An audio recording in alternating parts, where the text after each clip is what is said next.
the ground. So the thug just kept wailing on him. Police officers charged the man with carjacking and assault.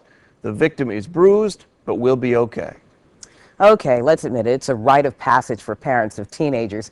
Are those strange clothes and strange music a part of a phase or something more dangerous? There is a new trend in music that has bands advocating depression and suicide. And tonight, your News Channel 3's Bob Matthews investigates whether this kind of music can be dangerous for your teenager. Bob joins us now live with the story. What are we talking about here, Bob? Well, Barbara, we're talking about emo music. Bands who play this kind of music have names like Rites of Spring and My Chemical Romance, and the songs they sing will never be confused with an evening featuring Up With People. But can it be dangerous to your teen? Well, that depends on your teen's state of mind. It's Brad Santiago's job to know a lot about music, and he knows about emo. He says it's a musical style that actually started in the mid-'80s and grew out of the punk rock movement with a band called Embrace in Washington, D.C. A heckler in the audience said they were emo-core, short for emotional hardcore. And supposedly it was just a derogatory term to describe, hardcore that didn't fit into the trends at the time. Brad says at the time the trend was not to sing about things like lost love or depression. Teenage music fan Ben Preston puts it another way before a concert at the Norva for the Christian rock band Reliant K. Like, this is more like, I love my girlfriend, it sucks that she broke up with me. Emo is more like, my girlfriend broke up with me, I'm gonna go kill myself now. It's not just dark feelings. Fans of emo music have their own style of dress as well.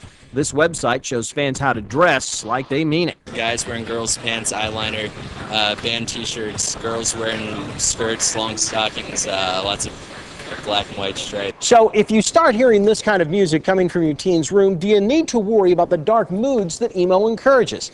Experts say the answer isn't so completely cut and dry. They proudly identify themselves as emos because this is their group. This is who they identify with. Rich Jaglowski is a clinical social worker who deals with teens on a daily basis. He says many kids who call themselves emo are just going through a phase. But there are exceptions, and those need to be watched closely. If a teen is showing signs of depression, emo music can make a bad situation worse. Sometimes the music that the kids will listen to magnifies that or reinforces that mood.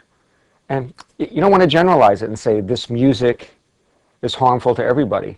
It would be like you or me saying, gee, we can't listen to The Who or we can't listen to Hendrix because we're either going to get violent or start using drugs. In fact, Brad Santiago says original emo music is nothing like what you see on MTV today. Yeah, they're clueless, but, you'd have to understand as far as, commercial appeal and stuff, kids don't care about that. They don't care about history most of the time. Brad thinks most kids listening don't even realize that music fans consider modern-day emo about as relevant today as heavy metal was in the 80s. If you're a parent in the 1980s and you saw your son or daughter coming home in spandex and feathered hair, basically, it's kind of the same thing.